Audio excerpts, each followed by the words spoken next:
Assalamualaikum warahmatullahi wabarakatuh.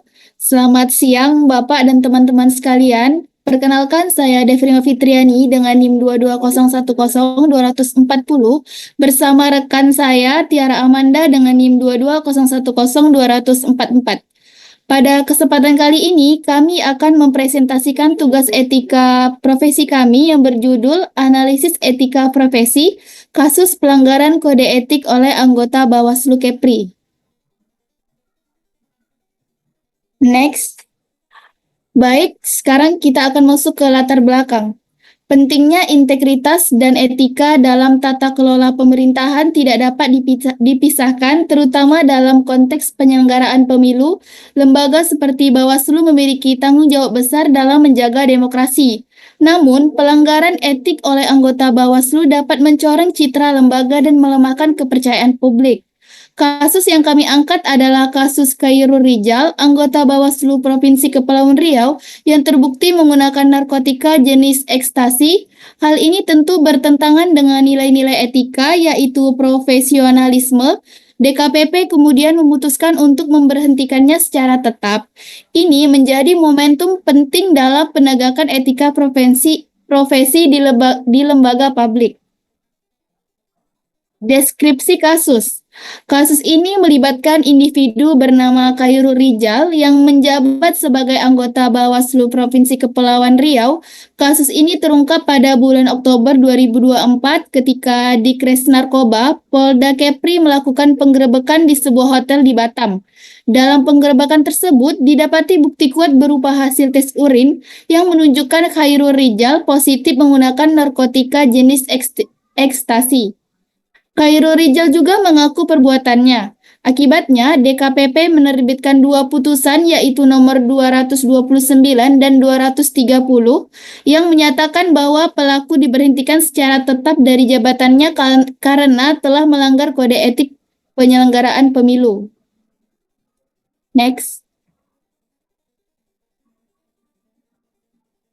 Selanjutnya ada identifikasi isu etika. Beberapa isu etika yang dapat kita identifikasi dari kasus ini antara lain yang pertama itu ada penyalahgunaan jabatan publik untuk perilaku tidak etis. Yang kedua ada pelanggaran terhadap kode etik penyelenggaraan pemilu. Yang ketiga ada rusaknya kepercayaan publik terhadap lembaga pemilu. Dan yang terakhir ada gagalnya pelaku dalam menjalankan tanggung jawab moral sebagai penjabat publik. Sebagai penjabat negara, tindakan pelaku tidak hanya merusak citra dirinya, tetapi juga membawa dampak sistemik terhadap lembaga dan demokrasi secara keseluruhan. Next. Dampak terhadap pihak terkait. Dampak dari kasus ini tidak hanya dirasakan oleh pelaku, tetapi meluas ke berbagai pihak. Bagi Khairul Rijal, ia kehilangan jabatannya dan reputasinya tercoreng. Bagi Bawaslu, kredibilitasnya sebagai lembaga pengawas pemilu menjadi dipertanyakan. Bagi masyarakat, kepercayaan terhadap proses pemilu bisa menurun karena penyelenggara dianggap tidak menjaga integritas.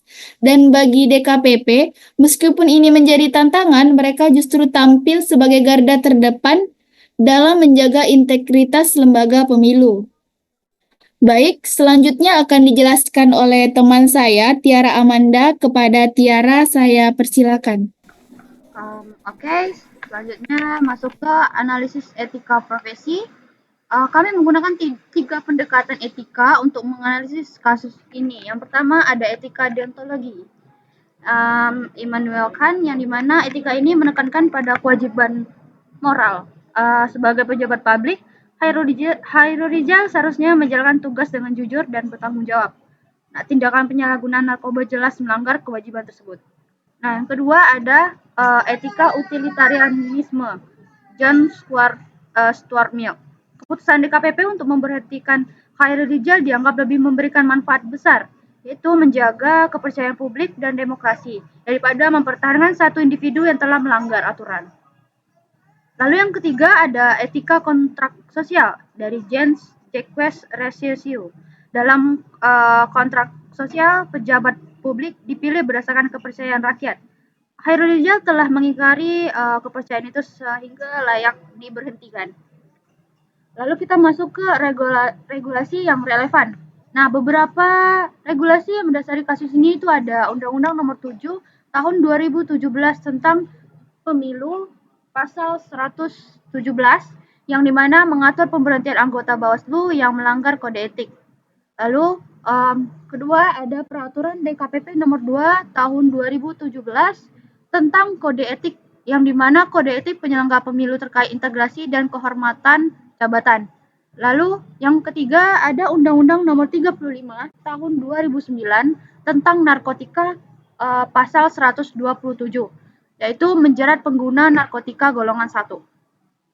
Lalu keempat, ada putusan DKPP nomor 229 dan 230 tahun 2024 yaitu menjadi landasan pemberhentian Khairul Rijal secara tetap.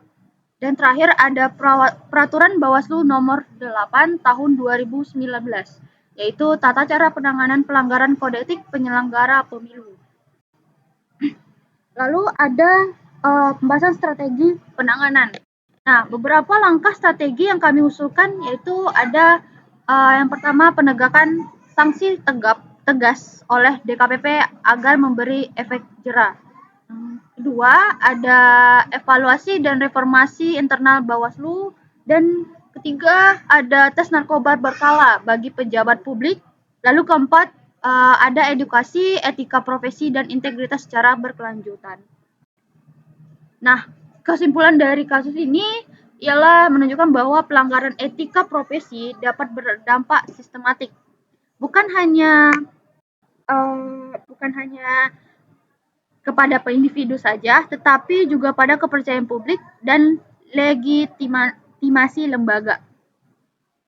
Kita belajar bahwa pelanggaran etika ini bukan hanya merugikan individu, tapi juga institusi dan masyarakat lainnya juga.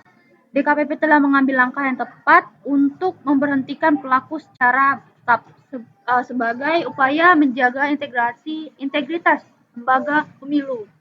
Lalu ada langkah etis dan solusi jangka panjang, yang dimana langkah etis tersebut yang terbaik yaitu memberikan sanksi secara tegas dan terbuka untuk menjaga kredibilitas lembaga.